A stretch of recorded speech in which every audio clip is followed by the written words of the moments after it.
National Fishermen and Pacific Marine Expo are proud supporters of the Galley Stories podcast, as we make similar efforts to highlight the people and topics that define commercial fishing. You can see what that looks like in print and online all year long, as well as every November in Seattle when this community comes together at PME.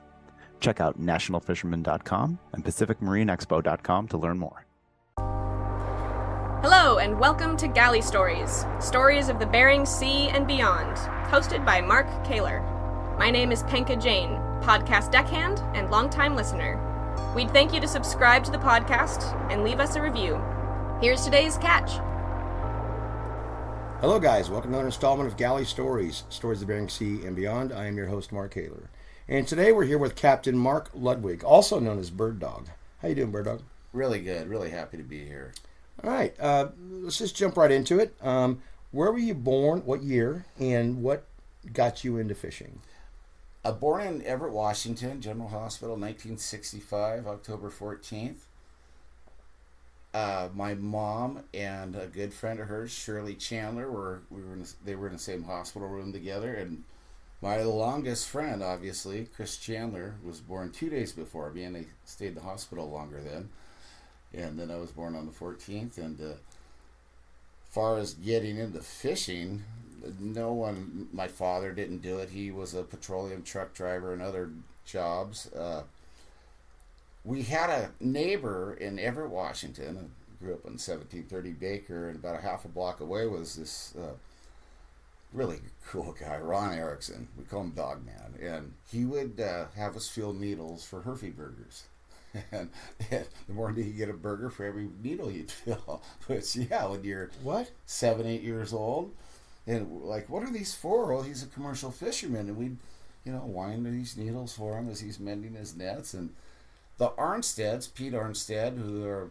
When you say needles, you're talking about... Yeah, oh, yes, hanging needles to mend the nets, and you got to fill it with twine. Everybody was picturing you like wrapping a hypodermic here. Yeah, no, you never... yeah, I guess it never entered that arena. But a needle is, being a fisherman, you fill a lot of needles to hang a lot of nets, and nowadays we have an actual needle filler where you wind the twine on the needle. Anyway, he kind of introduced us to it. He had all the kids, and a lot of us were related in the area, and that was the start. And then he would fish, Puget Sound. He was a southeast gill netter, but in the off season he'd do Puget Sound. And in the winter they could go set dogfish nets with anchors and big heavy cotton web. And he did really good. Brad Barber, another good Bristol Bay fisherman, his dad would truck the dogfish to Ferndale. So he got my brother Steve into that. My brother Joel was hired to truck him to Ferndale. And I was just a kid hanging out at the boys club, didn't know much about it. But yeah, we didn't really have it in our family. Kind of learned from there. And Steve, my brother Steve, I'm the youngest of 4 boys. And he was the first one to go with Ron Erickson southeast and got us kind of into fishing. And then brother Joel and my cousin Pete Arnstead decided to go crabbing in the Bering Sea and made some money. My brother Joel fished for Roald Peterson on a boat called the Bender Rover, a crab boat. And Roald was the Benders weren't known to be, I think a lot of them sank. In fact, I think my brother's girlfriend called Bender when she heard that. I think there's only a few of them left. Yes, yeah. And the Brenna is one of them. The Brenna is a Bender? Really? That's probably one of the last ones left. And anyway, they had a pretty good season, and Roald was also a Bristol Bay fisherman at Whitney Fidalgo. What was the name of his boat? Was it the Golden Rod? I think so. Anyway, he told Joel, if you ever want to, not blow your money and maybe invest in something good, Bristol Bay could be up and coming. And Joel did that. And that's kind of the real base of how we all got started, I guess. And then it took off from there. Yeah, but how did you get started? Where did yours come from? Well, they're establishing themselves in the fishing, and, so my closest brother in age is 7 years older than me. I'm 59 right now for about less than a month. And how did that work out? So Joel ended up buying the Stanvik, a package, $100,000 for the permit and an old wood Bryant, 61 Bryant, the Stanvik. And I got called up. I was doing a lot of work for fishermen's wives while they were out fishing in just 15, 16. When I was 16, I was down at the docks at Everett, and I'm painting boats they tried to pay me, and I didn't want money. I just wanted a job. And my brothers left to go to Alaska, and I'm home with mom and dad, and I came home drunk, first time in my life, puked in my room. My mom said, any thoughts of going to Alaska are out the door. You are not going. Well, the next day I get a call from Steve Jacobson's wife, Joanne. Great lady. Steve is a great guy, and I'm supposed to bring some sand out for the kids' sandbox, and she calls. I know I'm a little late because I'm working for another fisherman's wife doing some gardening. She goes, Steve wants you to show up tomorrow morning. And I'm like, what? I mean, this is what I wanted, what I've been waiting for. So I get the call, and I come home, and I tell mom and dad, and they said, no, there's no way in hell you're going. And I just responded, but there's no way in hell you're going to stop me. And I flew the next day. So that was probably, I think that was 81. Basically, 10 days I made $5,000. I was hooked. And see the fish hit the net. Incredible. Nothing like it. Yeah, college was out the door. Pretty much knew what I was going to do. Mm-hmm. So what was that first experience like?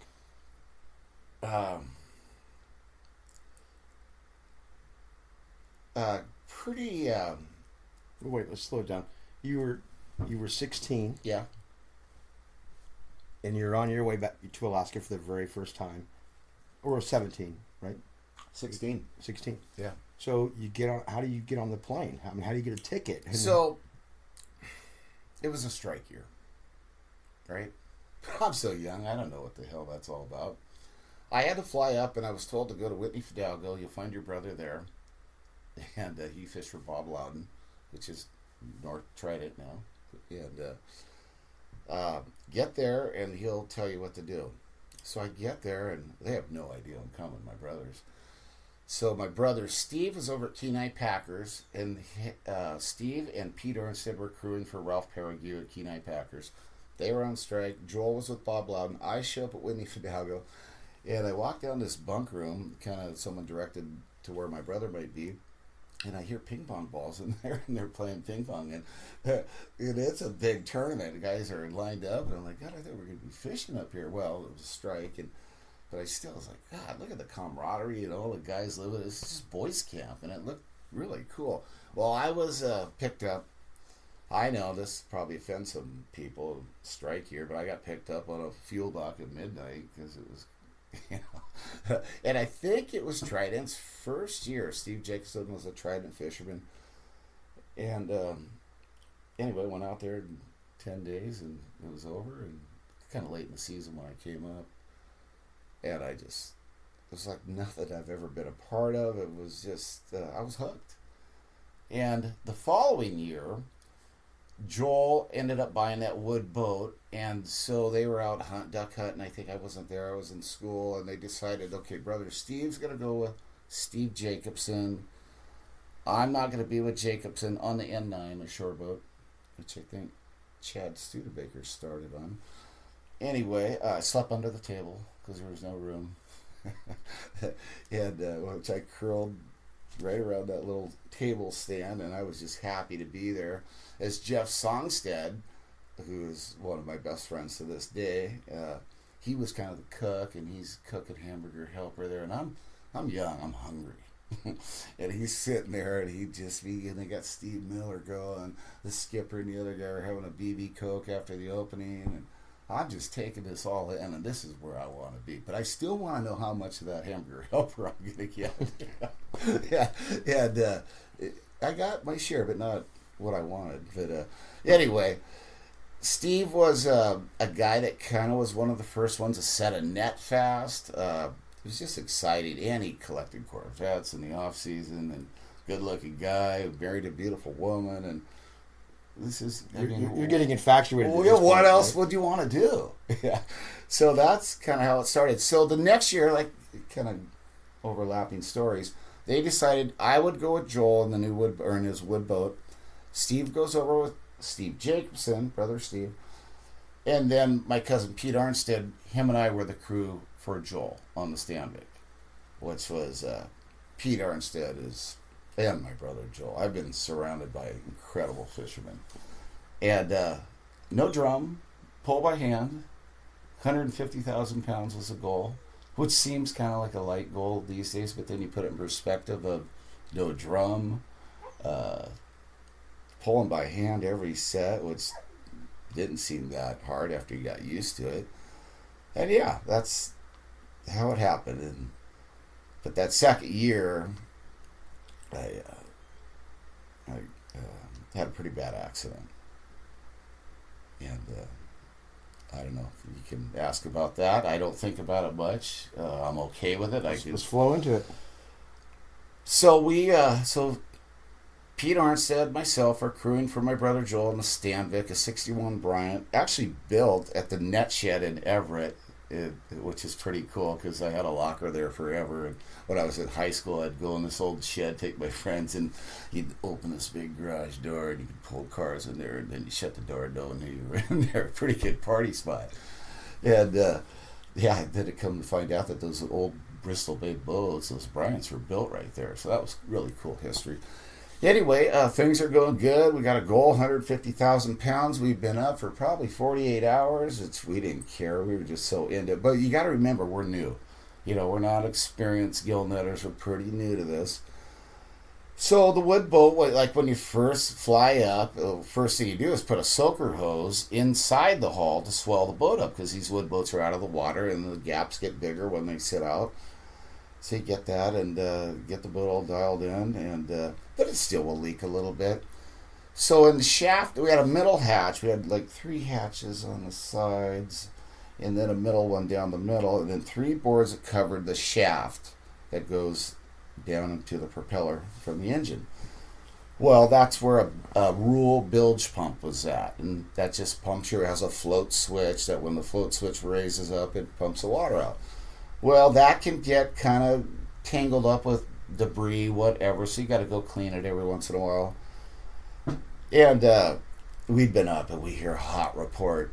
So we're over on the west side. I'd say we're probably gravel spit, maybe a little more east. And not much is going on, and then we get a hot report that Johnson Hill, it's just happening, so we got to get there. And when you hear that report, I don't care who you are, you know, it's a little... You know, I like to describe Bristol Bay as being the last guy at a 4-way stop and the first guy to try to leave. Right? I think that's a really good explanation of Bristol Bay. Not that I do that when I'm driving, but when I do drive my truck, sometimes I give it a throttle thinking the stern's going to kick over. But so I go down there because I know what's happening to the pump, but I'm new. I only got 1 year under my belt, a year and maybe a quarter of a season, but a rule pump has a little strainer cage, so it's this pump that's going to pump the water out. You push 2 buttons on the side of it, and it releases it from the strainer, and then you can kind of clean the seaweed or whatever would have you out of there. My middle finger, and I remember these orange crepe gloves, nothing like, we have way better gloves now. Gloves are very important if you want to be a good fish picker too, but it had like a 1/2 inch of slack in my middle finger. I pushed the 2 buttons to release the pump so I can clean it. On the shaft, there's a coupling bolted to it, which is, where it's going to go down through the boat to the propeller, and it's kind of bigger than the shaft, and nuts and bolts sticking out. It nicked. We didn't stop the boat. We were new. We didn't know. You're going to take it out of gear to go do this, as we all know now. But, like I say, we were new. We were tired. We get a hot report. And I go down there and I do it. And Joel, my brother, who's at the steering wheel, he had a slider door, so he's kind of got a good visual of me. But that little slop at the end of my finger, that 1/2 inch of glove, with no, just too big a glove for that finger, it nicked that nut and it whipped my arm. Yeah. don't think about it much. So it just got a hold of you? Yeah, it got a hold of me, and luckily it wound my arm up, and was going to rip my head off. And Joel took it out of gear. So, anyway. How do you have not have? Yeah, he's, well, you know, if he didn't see me or that, I wouldn't be here. But, I mean, you got a pretty big scar there. yeah, this is worse. I'm finally almost 60, so I'm growing a full beard. I knew it'd be really gray. I figure I could do that now at 60. But yeah, this hides. I lost 3/4 of my jawbone. During this incident? The arm is right now, which you see, so you have the two tendons in your one. Both tendons are dangling from my arm. You can see both my bones in my arm. I'm fucked up. Sorry. I've never really been hurt in my life. And it's amazing, though. I got no pain. Your jaw? So it ripped. It pulled my arm in, and so it... Is this on the shaft? Yes, I'm in the middle hatch. There's 3 wood boards covering the shaft alley. I take off the aft one to get access to the pump. So I'm standing on the 2 forward ones. My glove got caught. It pulled my whole arm. You think it ripped the finger of the rubber glove off, right? Well, machinery is very unforgiving. It's so fast, it wrapped my arm in and pulled my head down. And you see my arm, my face is way worse. He stopped it, took it out of gear. So your face made contact with the shaft? Yeah. It cut me all the way to here. You could see my jugular. You could see my jawbone. I'm fucked up. And I come out, it's amazing. And I feel, well, then we have the fuel lines running down there. They got broke. The wires to the pump. I mean, we're the kind of danger, and it's gas. Right? So they get me out, and there's pieces of me still down there. They get me out of there. It stripped my whole upper gear. I was down to just my no shirt or anything. It just was all wrapped in the shaft. Get me out of there. Get a tourniquet. I go, Joel, do I still have my tongue? Yes, you do, Birddog.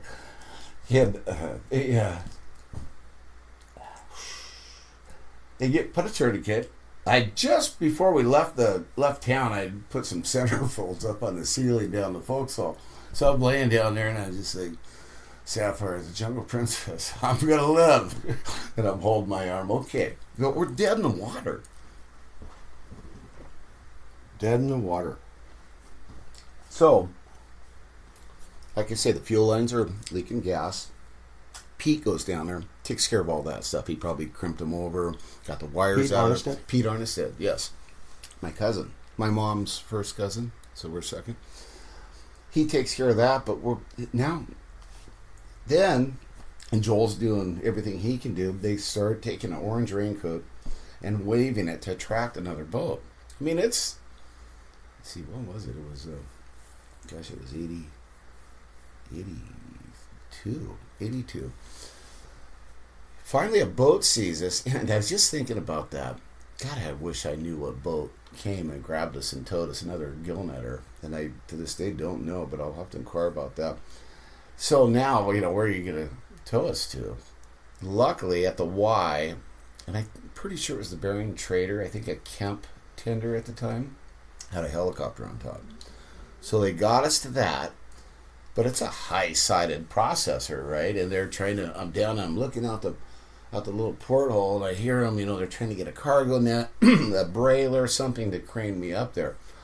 But I tell you, the human body's incredible. It's shock. I don't have any pain. I want to live. And I'm listening to this, and I see out that porthole, there's a welded ladder on the side, and I can do it. So, anyway, I do it because you want to live. I get to the top. There's probably 20 processor people, the helicopter pilot, the skipper.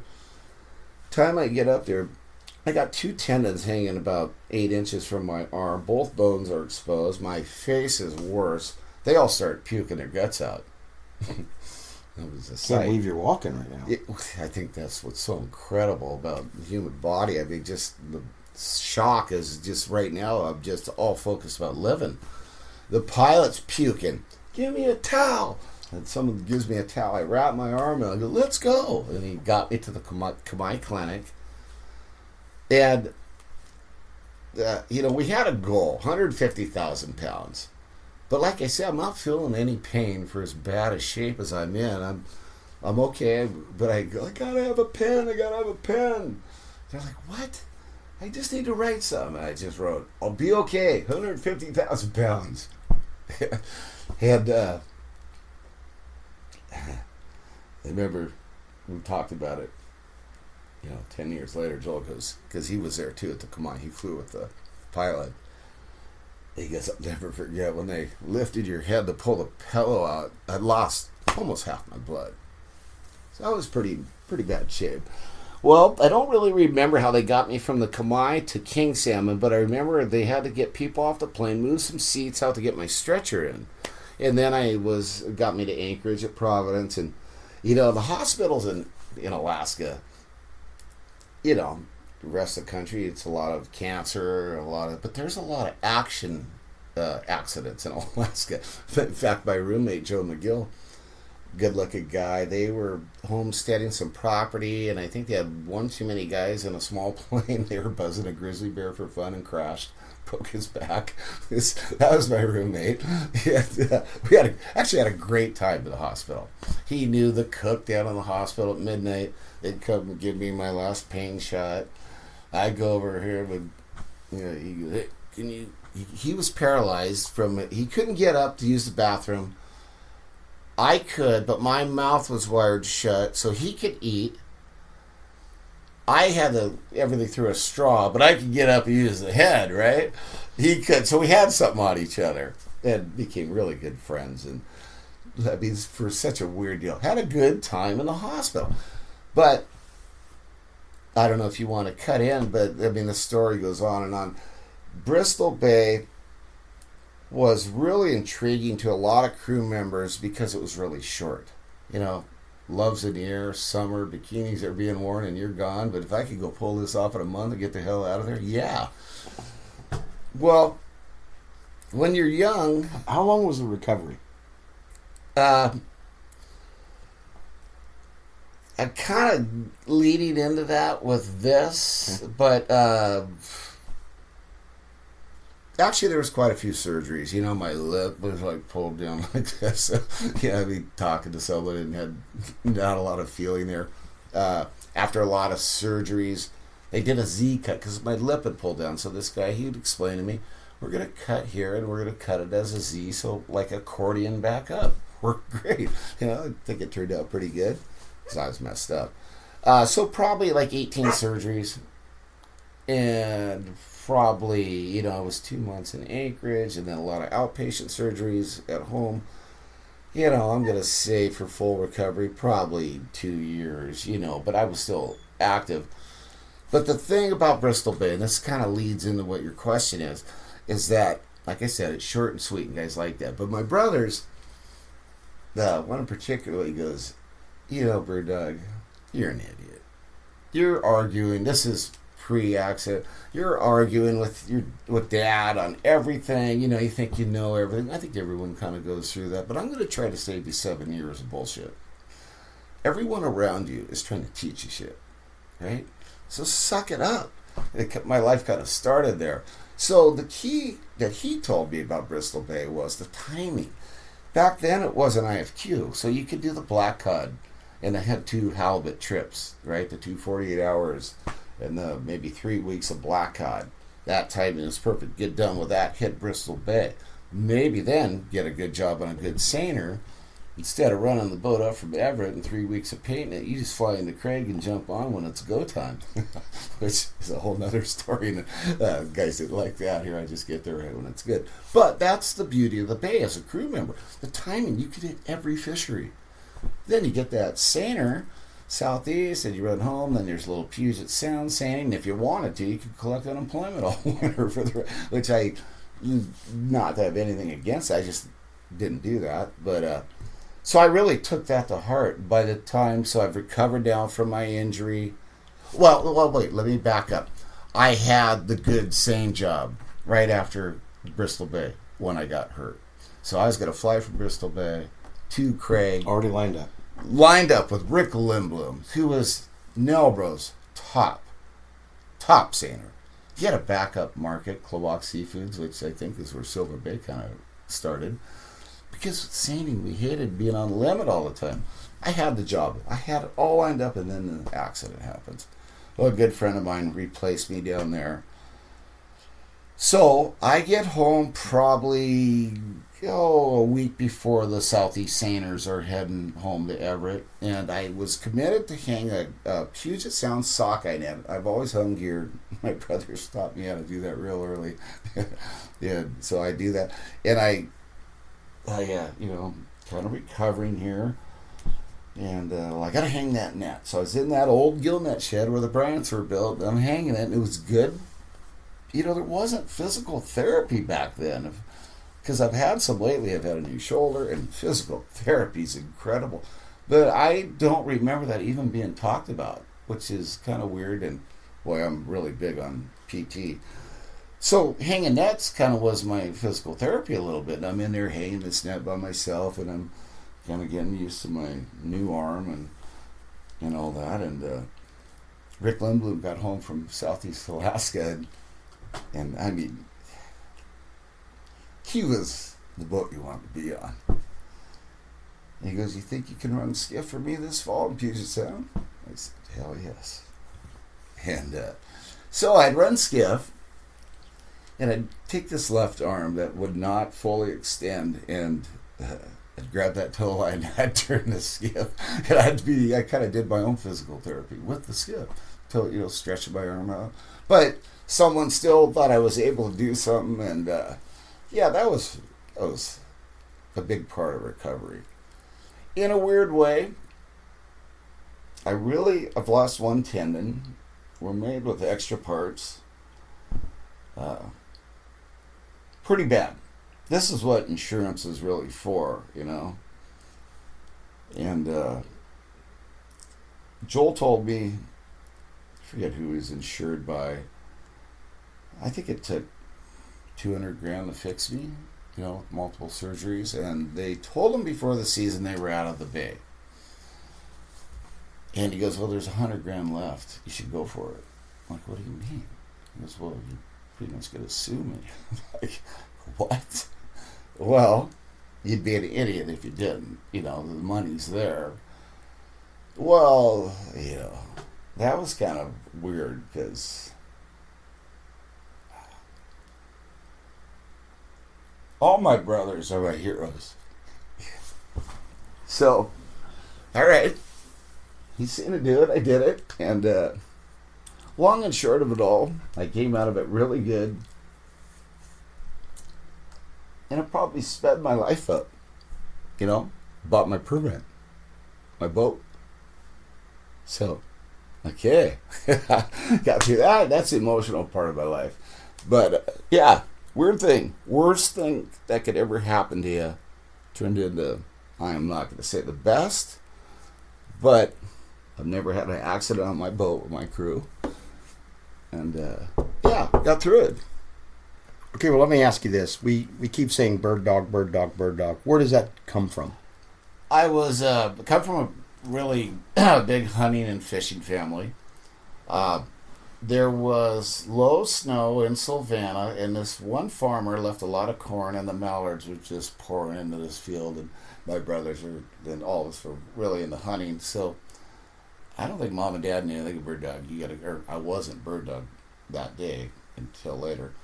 You got to come hunting. So I shot my first duck, and there's snow everywhere, and I'm pretty excited. I go to get it. Well, it was wounded, and it flew about 10 feet. I went to get it again, same thing. The third time I dove, and I caught it by its foot. And they go, "He's a Birddog." Yeah, there's Birddog. It just got us stuck. And my mom, she gave me such a good biblical name, and everyone just referring to me as Birddog. And we're not big nickname people. It just kind of happened. And, a couple of years ago, I go, "Really? My name is Birddog. I'm 57 years old." When you tell a little kid your name's Birddog, they lighten up like, "Whoa, what?" And, I'm okay with it. Yeah. I'm fine with it. That's who I am, and no problem. What? So you did several different fisheries. You did seining, you did gill netting. Long lining. For for black cod and halibut, which, I crab too, but long lining scared me the most. Oh. I don't know if our shivs, which hauls in the long line gear, at least two big discs that are kind of, and you got to have them spaced and set right, because you got a long line, maybe a mile long, and then you have a gannion, a little leader going to a circle hook. Well, as it comes in, you got to coil that. Well, with the hook on it. With the hooks on it. And this thing would pop out of the shiv constantly. So the guy at the roller who's got the gaff hook who's going to bring the fish aboard, he'd have to put his gaff hook and snag a hook to stop and maybe a little slack to get it back in there. Well, I'm really into Bristol Bay, and I want to be the fastest fish picker ever. But I'm just sure as shit I'm going to get a hook in my hand. I'm not digging this. Well, and this thing's rolling, and you've already got a fear of rolling things. Yes, and come to find out, I don't know if it was our shivs, because it just seemed like it shouldn't be like this. And we were skate bottoms, we were conventional gear, and baiting.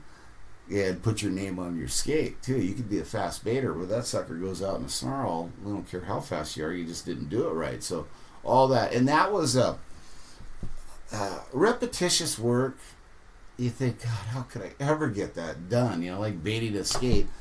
It's thinking time, and any little move that can maybe add up in time will help you. So I got real good at that, but I still, gosh, this is gnarly. Kind of was afraid. I just didn't want to screw my hands up for Bristol Bay, and I didn't. But that was, and then, gosh, this was before the IFQ, so there was maybe 3 weeks of black cod, and then the 48-hour trips for halibut. The biggest trip we ever had for halibut was 50,000 pounds, and that was the hardest, unbelievable. Didn't you see the schooners in Ballard? The old wood schooners, the Vancy. Those guys would put over 100 in that time. And I was thinking, are they not pulling the nuts out of when they clean the fish? These halibut have some, I call them nuts, and they're hard to get out. I mean, maybe they didn't do that. I had more respect for those. A lot of them were old Norwegians. And, taught to clean a halibut. There was no wasted move. Your knife goes in cutting one way, you turn it. As you come out, you're cutting another way. It's all repetitious work, and anything to make it fast, but that was grueling. I find grueling. I just got to point out that I find long lining the most romantic fishing there is. I say that because you don't know what's coming up. Yeah, I see that. Yes, you don't. When you're doing Bristol Bay, you're going to get a salmon in your net. Yes. Occasionally, maybe a seal. And you see them. You see some jumpers, give you a little idea. But with long lining, I have always been the guy looking in the water. What's coming? Right. So I find that to be the most romantic and the most. I totally get that. No, it is. Alaska fisheries, all of them, man. It's maybe romantic's not the right word, but I think it is for me. I get it. No, fishing is romantic to me. It's I don't know. I come back home and a lot going on. I love being on the water, setting a net. What's been your best day on the water? Well, obviously, big poundage and short opening times are good. There's a couple that stick out to me. Gillnet and Puget Sound, which, we're in Bristol Bay with a net that's 11 feet deep. In Puget Sound, I got a net that's 120 feet deep, Get so many seals. I try to get my net deeper to where they won't go down there and eat the fish. Okay, so Point Roberts is an area where up in northern Washington, we've always had a part of the Fraser River sockeye run, which is the number one biggest sockeye run in the world. One river. Bristol Bay is the biggest run of sockeye, 5 rivers combined. And there was a slide in the 30s, and our Army Corps of Engineers went up there and put a fish ladder. So we've always had a part of that. Very complex too. Lots involved in that. Well, the best. So there's the Fraser. It's just north of the border at the Tawasin Ferry, and there's a coal dock there. So I've learned over the years, the ebb, they kind of back out of that Fraser River, and they'll kind of dip into our U.S. waters, and the ebb can be good. But you could be doing the whole ebb, 20, 30 fish a set. The end of the ebb, the very end of it, that's when they'll come. So, and you got to be careful, because it's going to start flooding you into Canada. And if you're not careful, they're going to bring you in for crumpets and tea. A big fine. So I know this because I pulled it off. And 1,000 fish set in Puget Sound. I've only heard that of we'd go to a coffee shop, old fishermen. Oh, remember when? So 1,000 fish set in Puget Sound is a big set. And I pulled it off one time up there at that north line, at that line. So a few years go by, and I know what I'm after. I want that. My whole day is planned around that end set with enough buffer to where I got room to pick.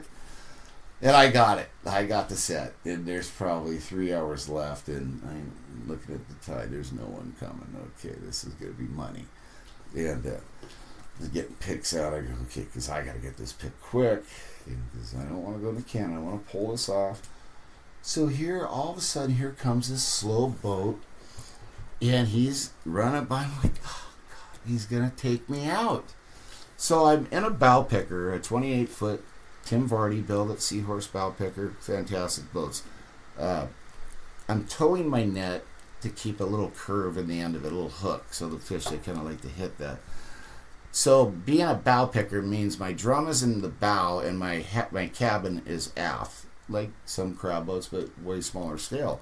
So I'm towing in reverse to maintain this hook. And this boat comes by me.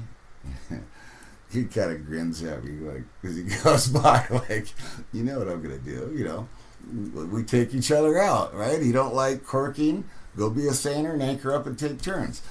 This is what gill netters do. It's okay. So I'm like, okay. I love being creative fishing. So as he goes by me, I don't let him see me. I sneak out to the bow and I disconnect my boat from the net. And I don't put a buoy on it. And I keep idling in reverse towards him. So he gets where he thinks far enough in front of me to not be an issue with our nets coming together. He goes to the stern and he grabs his buoy ball. He's going to throw it out. He looks. He's going, shit, I can't cork him that tight. So I'm going to run a little farther, get more space between us. I'm a little bit wigged out because, I'm leaving. Luckily, no one's around, although that Tawasin ferry and that Canadian skipper loves to hit American gill nets. Whatever. So I got that, I got an eye on it, and I did make a mark on my Garmin so I could know, in case I lost visual, I could know basically where it's at. Yet he goes back to his cabin and runs a little farther towards the border. Goes out again. I see him walk out to the stern, and he grabs the buoy, and gosh, I just can't get my spacing. And so that at least 2 times, I'm kind of thinking 3, but I don't want to exaggerate. So let's say 2. Anyway, now he's looking at where he is from the border, the tide. He's not going to be able to pull it off. So he turns and he's going to head south. Well, now I got to keep that angle of my boat like I'm still towing my hook. Yet I'm on my knees in the bow. And I see it and I throw my grab the end and hook up. And it just looked like I was doing the same thing the whole time. And he left. And that was a 1,200 fish set. And that kind of in my mind, just the being creative, that sticks out. Great day on the water. Great day on the water. Yeah. What's the worst day on the water besides the one, obviously, that we've experienced? So, 2 that really stick out. Once again, I was in my bow picker in Puget Sound, and I'm out all right in the middle of the Straits of Juan de Fuca, probably straight off of Port Angeles.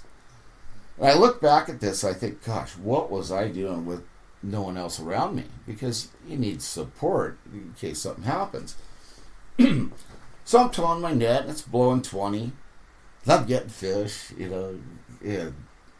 Sometimes in Puget Sound you don't see the water level action like you do in Bristol Bay. Our nets are so deep, you don't need to see as many. You can still have fish. Well, I'm towing that hook, and I decide, okay, I'm going to pick it, and it's dark. The wind's coming up pretty good, blowing 25, 30 now. So I'm letting the boat just drift downwind a little bit, and then I'll start picking it because I've been kind of cupping a hook. And so while I'm doing that, and I had Morse cable controls, and you put it in neutral. All of a sudden, the engine dies. It wasn't neutral, and that can kind of happen with Morse controls. You think you're neutral. So I have a Volvo 41A with a dual prop outdrive. One prop spins one way, the other way. I get it in the wheel, the net's in the wheel because the boat was in gear while I was getting my rain gear on. Well, now I'm pretty young too. It's in the wheel, and now the waves are slamming the stern. It's gonna rip the friggin' outdrive off, right? Now I'm gonna sink, is what I think.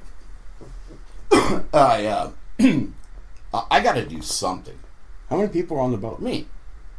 Puget Sound, big, deep nets, but you gotta go by yourself. It's kind of weird. But you catch a fraction of what you catch an 11-foot deep net in Bristol Bay. But this is just what you gotta have. And to go back there, I have a little swim step above the outdrive that I can climb off the back of the boat. Normally in a calm day, get back there and kind of cut it out. Well, with the wave slam, there's no way that's happening. I mean, I'd get washed right off the boat. It's just pounding it. Oh, God, it was ugly.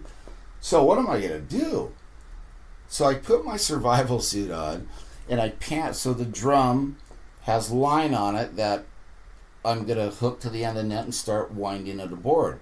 Well, I had a lot of line out, so I pan out, I pull that line off the drum, and it's still hooked to the drum, put my survival suit on, go back to the stern of the boat, just get pounded, and jump in and pull myself 2 boat lengths down the cork line, and then I'm going to try and tie onto the cork line with the drum line. Were you not concerned about getting hung up in the net at all? There's no other option, Mark. I'm screwed. I think I'm going to have the outdrive ripped off the boat. And I have to do something.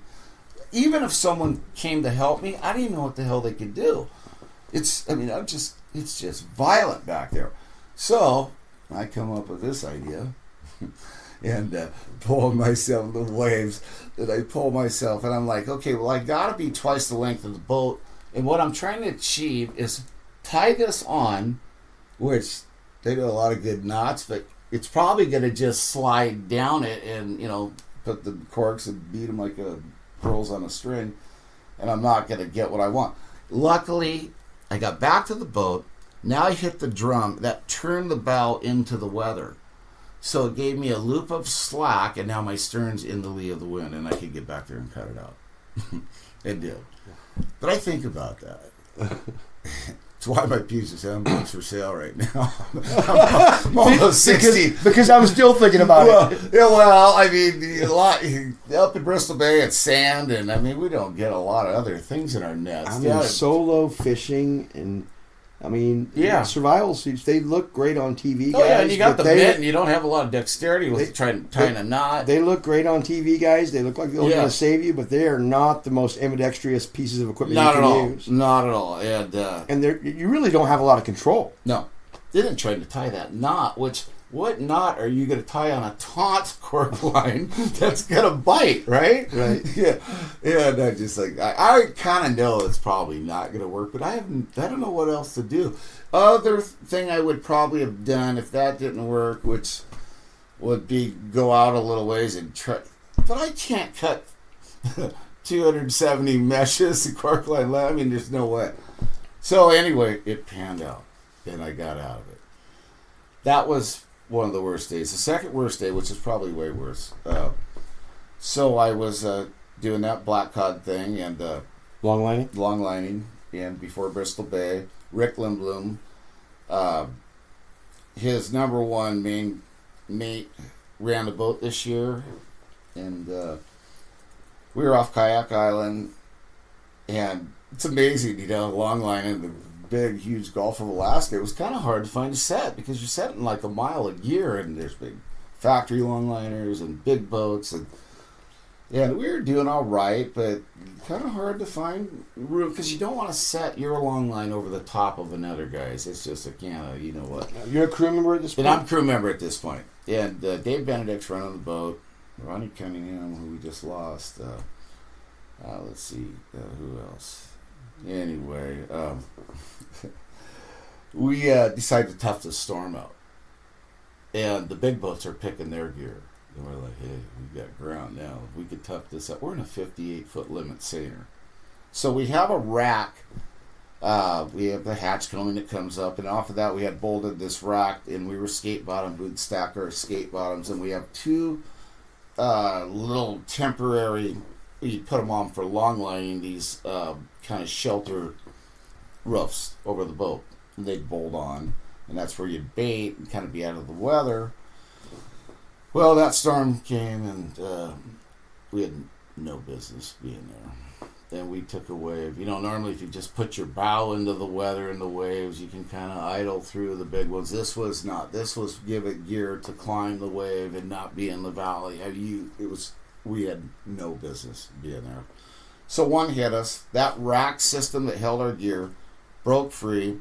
Cocoa mats are like a welcome mat in front of your door, but we put our halibut on or black cod to dress them. It keeps them from sliding around. Those slid, blocked the scuppers. So the deck of a boat has, the sides, but from the deck, they have holes where the water will drain off the deck. Those cocoa mats clogged that. The rack system, all that gear went to one side, and the boat laid on its side for over a minute. One more wave, it's fucked. It's over. So slowly that boat righted itself. And we're all putting the suits on. And now we're all up in the wheelhouse. And we're taking turns at the wheel. And it wasn't a fun watch. Like I said, when you're in the valley of the waves, you had to give it throttle to power up to not get just blown over. And that happened for 4 hours. And Vinny Martisich, he looks at me and we've divvied up the food, the kid. We're putting them in plastic bags in our survival suits. I don't even know if we were in the water how we'd get at it. You're in for survival suits the whole 4 hours? Yeah, the whole 4 hours, and then we're divvied the food because it's not looking good. I mean, we're in a pickle. And Vinny goes, "You getting hot?" Getting really hot. So we at least took the top part, tied the arms around our waist. Well, we made it. We got back to Valdez. It was the year that Steven Seagal was making that movie about the oil line up there. He was in Valdez. I don't know, whatever the name of that movie was. I know some of the guys, who's Steven Seagal's in the... Boy, I was just happy. He's been in like 147 movies. Yes, and I was just happy to be alive. I do remember, though, I put my tennis shoes on and I was running back to the boat after going up, checking things out. And they just put a new ramp in Valdez. My feet went higher than my head, and I landed on that ramp, and it was a human grater, like a cheese grater. I don't know, I brought that up. It's just something I remember. You've had enough cheese grating. Yeah. And, I'm a guy who's never really been hurt a lot. Bullshit. No, well, I mean, this and maybe that, but other than that, I've pretty much went unscathed. So that was a pretty scary time. I know the owner of the boat called us when we got back and was just wanting to talk to each one of us individually. Okay. But, you gotta... Yeah, that was just some young, aggressive guys trying to take advantage, but you have to really know where you're at in Mother Nature. You gotta pick and choose your times. So, well, speaking of Mother Nature, yes. What has the sea given to you? Look, I just started listening to your episodes, and it's like everything. Everything I have, a little cock to my walk, feel cool. Yeah. More than I could ever describe. What is it taking away?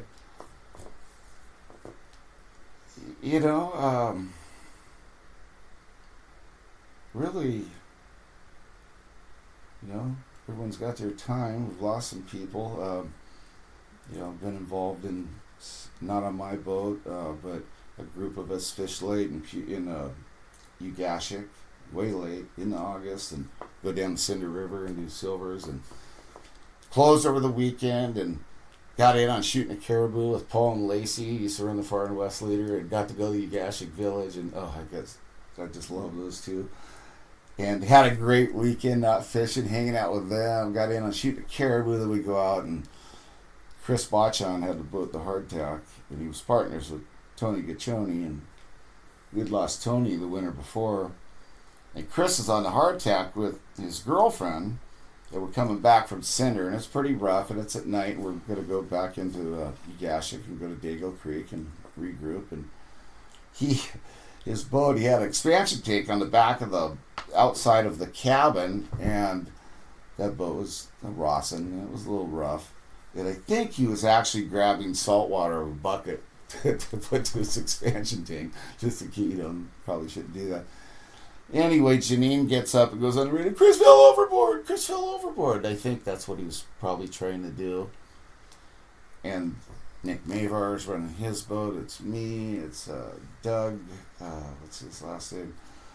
There's about 6 of us boats. I'm leading. Okay, turn the engine off, Janine. Listen. She hears him. Throw a jacklight in the water just for a drift indicator. And Chris, gosh, she saw him. And he had a Stormy Seas jacket on. He always wore it. But she saw him. He had no jacket on. It was just skin. And he was an arm length away from grabbing her hand. And he was so fatigued because he knew we were running in a line. There was only 2 boats behind him. And he knew when he fell over, I got to get in line with those other boats for anyone to see me. And when she shut the boat down, there he was. And she almost had him, and then a wave hit him, and that was it. He was gone. So that took away a really good friend. Well, then we're all searching, and all of a sudden Nick in the missed call lane, God rest his soul, something kills the engine. We get something in the wheel. We're, yeah. Oh, God. And you know what we're thinking, right? That it's him.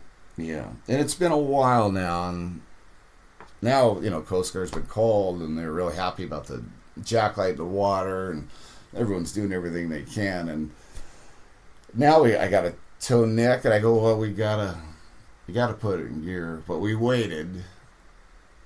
Kind of weird to say, but waited to where he probably wouldn't be alive to try it. So I'm right off the stern of Nick, and okay, do it. Kills the engine again. So now we don't know, and I tow Nick in, and Fingers was with it, Jim Parker. And he gets on, he left his crew with his boat, and he jumped on with Janine, right, to get that boat back, because she was A wreck. A wreck, obviously. Almost had him, like an arm length away. I mean, that poor girl. Okay, so we beach him in Dago Creek, and I go, Fingers, keep her occupied. I'm going to go, after the tide went out, we had to go see what's in the wheel. Here we go. It was his Stormy Sea coat. He probably shredded. He knew. Yeah. He was trying to swim. He didn't get rid of the... Yeah. So that took away a good friend. That was quite a situation, lost a lot of good friends, multiple reasons. But I think that happens in everything, and I got great memories of them and think about people in my life that have been lost, and, I can see that you you have a lot of love and respect for the fishery. Oh. A lot of love and respect for the... You've mentioned more names in this episode than I've ever heard anybody mention. So you have a lot of respect for those around. Oh, big time. And your brothers should be very proud. Oh, and I'm proud of them. And we're really fortunate.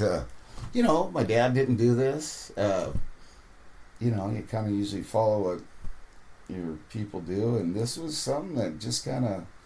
Well, my brother, we started, and we just... we were pretty quick studies. Who's the best? Let's Birddog them.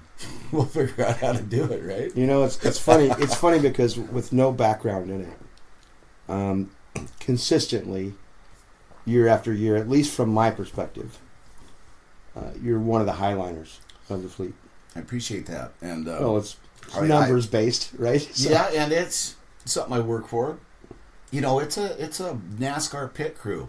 I learned my first year before my accident, we sat on that Stanvik, Pete Armstead.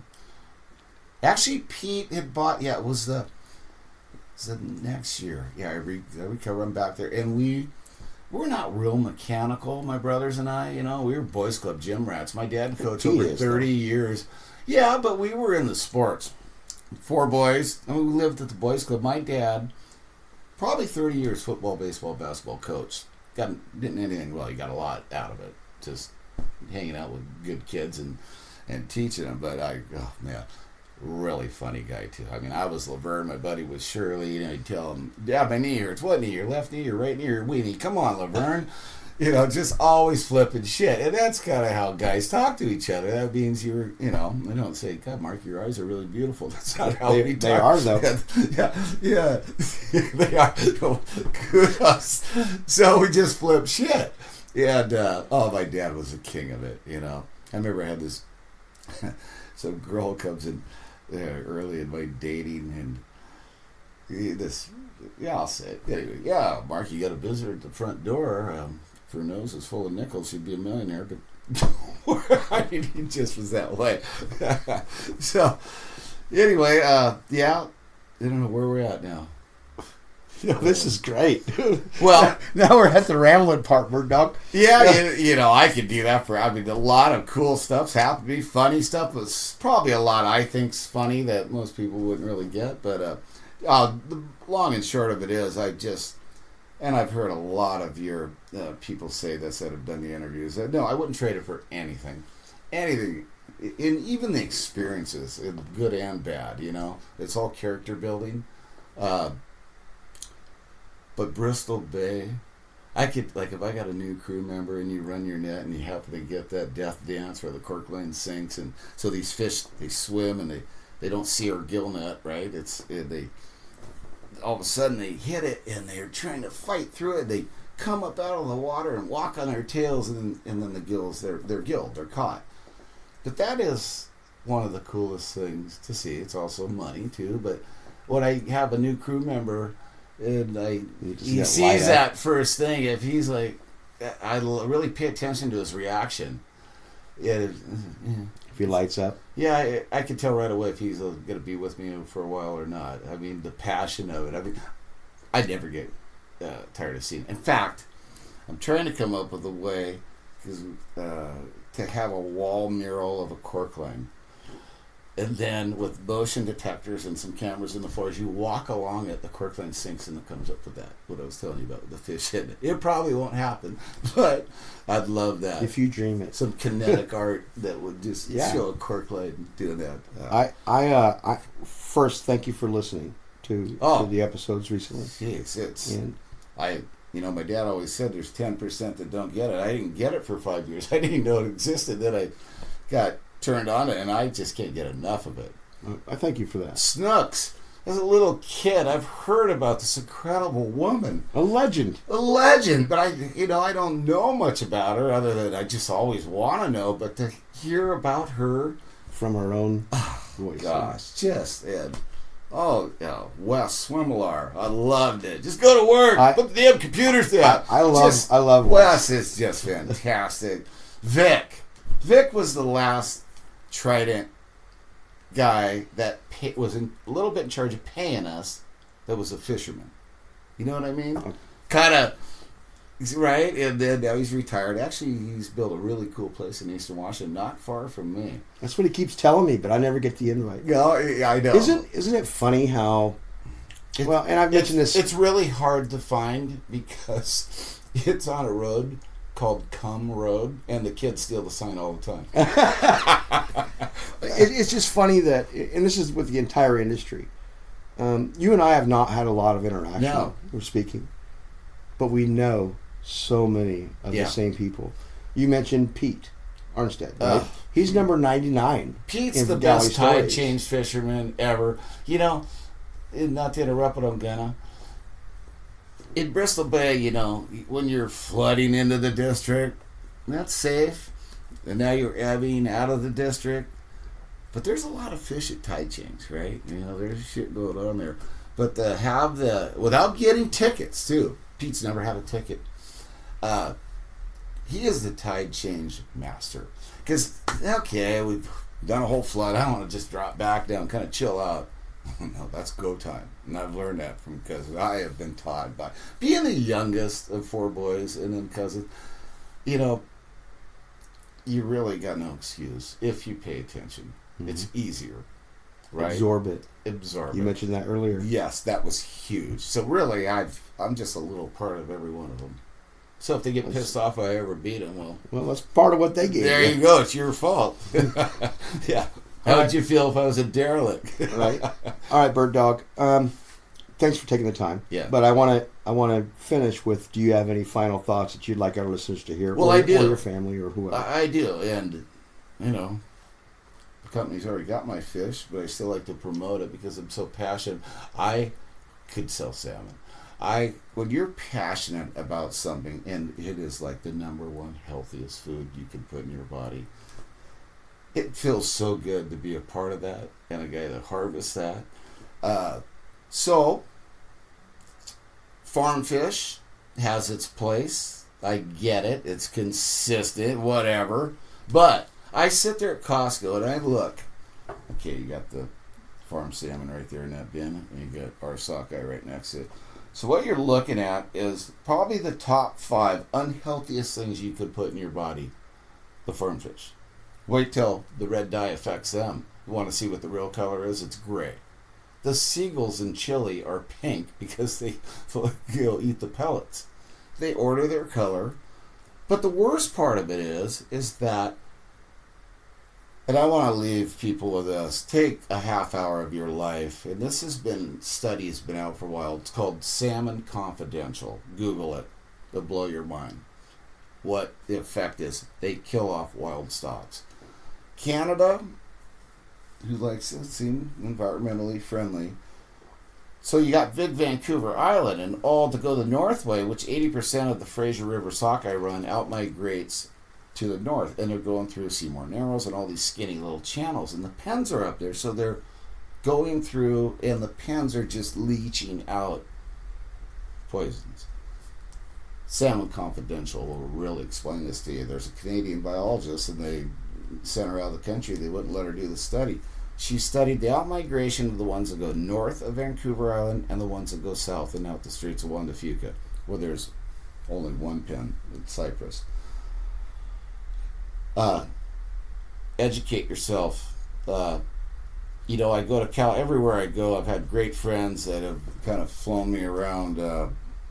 One of my best buddies is a top 4 dealer in the country, and I get to go in like the Phoenix Open. They back it with Waste Management, and my buddy Tim Hovick, who actually his dad built Camelot Golf Course where we're sitting right now.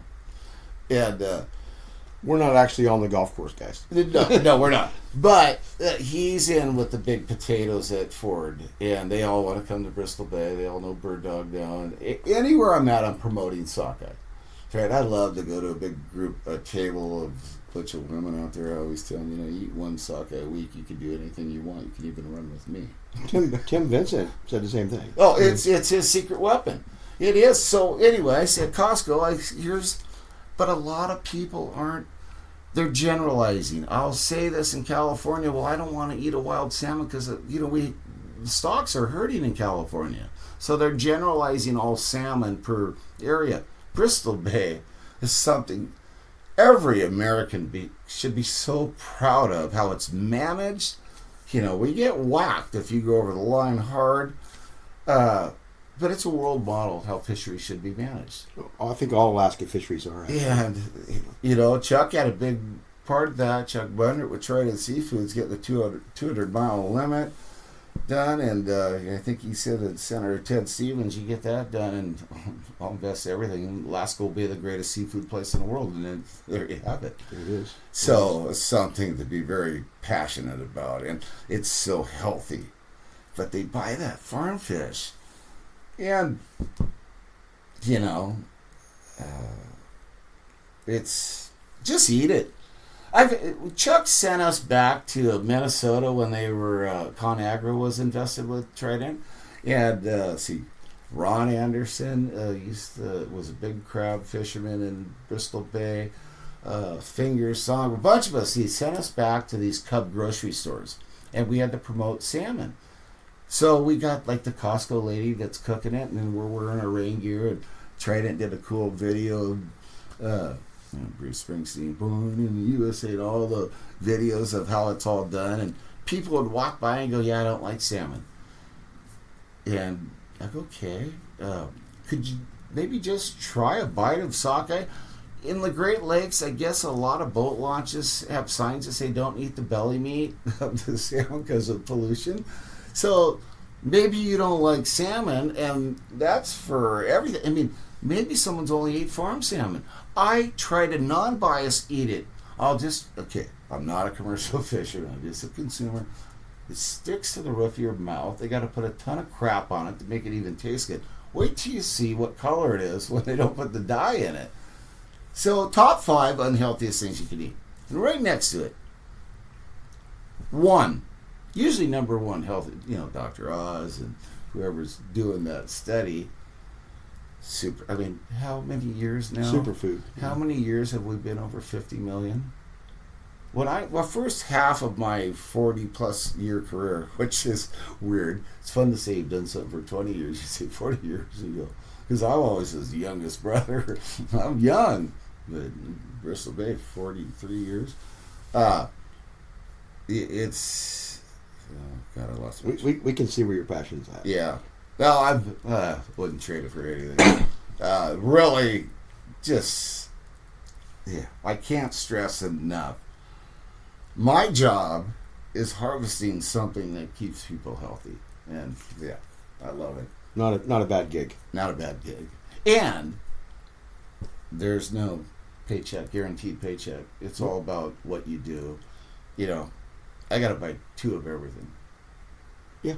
You do. And that is, that was probably your original question. Why do you do good? I have 2 of everything. Because it's a pit crew. If something breaks down. Before the season, my buddy Jeff Songstead, oh, God, I am surrounded by such great people. He's like, oh, yeah, Birddog built a new boat, but he's tearing it all apart. Well, I always go up there early, just in case there's something I didn't. Oh, and by the way, that's a beauty of Bristol Bay, too. 32-foot boats. Well, the crab boats kind of got to work year-round. You pay for, their moorage, everything. Fly up, work on it, fish it, put it away, fly home. There's something to that. It's kind of nice. We bought our own boatyard. We were at Lummi for years. We couldn't handle the bathrooms.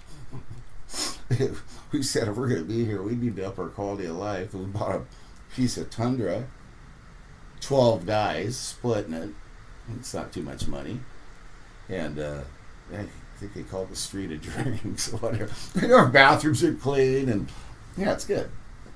So, I'm so fortunate. Number 1, to be here. And just absolutely love what I do. Can't wait till next year. And we just finished. Yeah. All right, Mark. Thanks for taking the time today. Oh, thank you, Mark. Thanks for sharing your passion. Like I say, listen, this has just been so great. All the episodes, Thor, I don't even know if I got his name Tor right. Tollison. Tor, that old accent. I bought my first boat. I think you're done, but I got one more story. No. So, excuse me, Corey Moretro. I think he shot 12 Germans at the end of World War II in Norway on skis.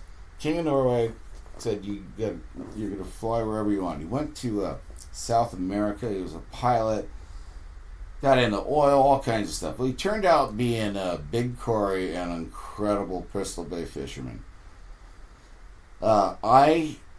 After my accident in the settlement, I was shopping to buy in. And I would go I just started at Whitney or tried it and just start walking and go hit the Italians and a lot of, oh yeah, I'll sell everything, and walking down the hallways of their bunk rooms, everyone's cooking spaghetti and having plates of food and but they weren't realistic. Oh yeah, I'll sell $2 million, after spending a half hour. It's like, okay, I gotta find someone that's gonna do a payment plan. So I go to Leader Creek in this boat, the Toots 2. It's a KG Marine built in Bellingham. This old Norwegian guy, he had a lot of issues that year. He's out of the water. He's not done fishing. The alternators were, anyway, bunch of stuff. Hey, I was just curious if you were ever thinking of, retiring. I'm looking to get in. Oh yes, I'll retire. He goes, I'll tell you what, though, his word was everything. I'm going to have this boat launched in the morning. Now, I'm not going to do his accent, right? But if you want to buy my boat, you have to come fishing. I'm going to show you what's wrong and what's right. He says, be here at 6 in the morning. Well, I got there at midnight. Corey liked to drink, so I see if I clean up all the beer cans. He's in the bunk. I get the boat all cleaned up, and he wakes up. I see you already here. You know, like, yeah, let's go. We get launched, and he goes, okay, I'm going to pay you 10%. I'm going to show you what's right, what's wrong. Okay, after 3 days, I was up to 40%.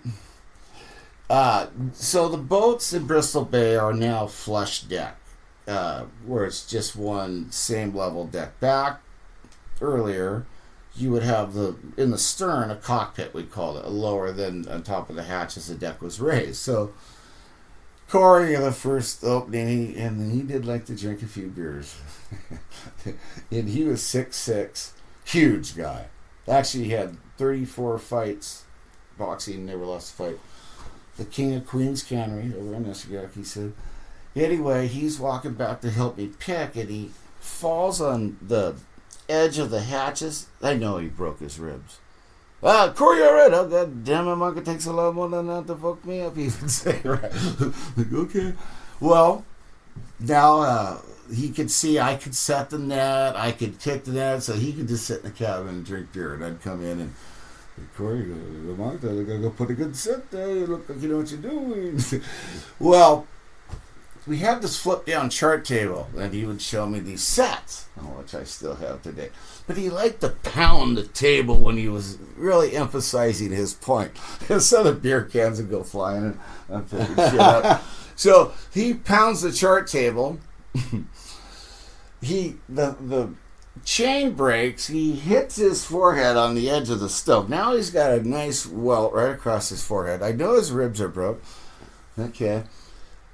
Next set, or maybe a few sets later, I come in and Corey's got to take a piss, and it's a little rough out, and he kind of loses his balance, and you got the edge of the stove there, and his back to his plumber's butt is leaning against the stove. I can smell him cooking, but his ribs are broke, so he can't quite get off of there. Corey, you all right? God damn it, Mark. Oh my God. This was because, we're not allowed drinking in our boats or group, and I'm seeing this, and oh my God. Well, Corey was never loyal to any company. He sold to everybody. It was the Bristol Monarch? Well, anyway, and he couldn't climb the ladder to do the ticket, so I'd go up there, and there was this girl, the skipper's daughter, Marlia Hiles. We kind of hit it off. And she'd do the ticket. Well, it's almost August. We're not getting any chum percentage on the Queen Jacket. Corey's going, Mark, looking at the ticket. You got a little something with Marlia up there. We've got no chum. Okay, Corey, we're a team, buddy. Anyway, I'd pull away. He'd let me drive the boat. She's pretty good. I'd pull away, and this is the boat I'm going to buy from a guy that his word was everything. So $250,000 for the package. Can I give you some arrangement? No, Mark, that was an insult. His word was everything. He got offered a lot more money. So the day came where we were going to buy it. We're back home, and his wife, May, Joel, my mom and dad, all signed the contract. It's a big deal. And I'm going to take everyone out to dinner. Now, Corey just, he's from Norway. And, with my budget, I picked the spaghetti factory.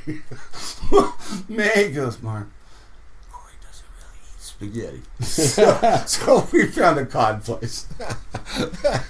Anyway, he's gone now, but I'll tell you what, it was his retirement, your future. I couldn't have bought in from a better human. And I just sold a boat, and I think of that.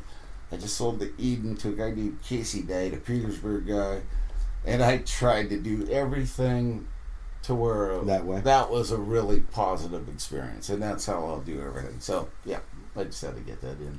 Corey was a really big part. Yeah, they'd come in after fishing. We'd pull in the Leader Creek, Magni, Einer, Langsetter, all these guys. They'd call a cab, order 2 cases of beer and a couple bottles of Black Velvet and 4 cases or cartons of cigarettes. They go, Birddog, want to go up in the cabin's got some, I'm thinking pizza. No, yeah. So I have really been blessed to be around some really iconic people. Yes. Awesome. Yes. Anything else, Mark? You good? Well, I could be all friggin' day. That's just the We might have to do another one. Well, we'll see how it goes. I'm just happy to be a part of it. I'm really glad that you're sharing.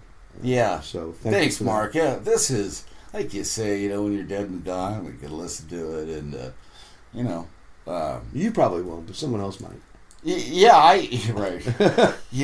They're all in my head at all the time. All these stories. I think about. It's good to get them out a little bit. Yes, and I loved what Tim said too. Be a highliner and safety. That was such a great. What a great line. Yeah, and I got another thing. Salmon Confidential. It's a study. It was probably, it might have been 15 years ago. Buddy Randy always gets me, repeat story. Well, I'm going to repeat this. Salmon Confidential. Just, it'll take a half hour of your life, and it will really educate you on salmon and blow you away, actually. So, if I could leave anybody with anything, watch that and eat sockeye salmon and be safe. Eat wild sockeye salmon. Well, there isn't any farm sockeye. Oh, true story. So come on, Mark. Oh, good one. Oh, God. I could call you. Oh, shit. Very good. All right. And, you think you're at the fanciest restaurant. If they're serving farm salmon, they're not that good. And if they don't know what they're serving, you're right. If they're serving sockeye or wild king, now you're at a high-end restaurant. Okay. All right, guys. Thanks for listening. We might have to have old Birddog back again. Pull some more ducks. Pull some more ducks out of the snow for us. All right, guys. Again, follow us, like us, share us. More importantly, try to get some of these stories out before they and them are gone. We'll see you next time. Thanks for listening to Galley Stories. We hope you like what the net brought in. Please leave us a review on iTunes. Whether you like it or not, we're not fishing for compliments. Look us up on Facebook and Twitter too, and reach out to us at galleystories@gmail.com.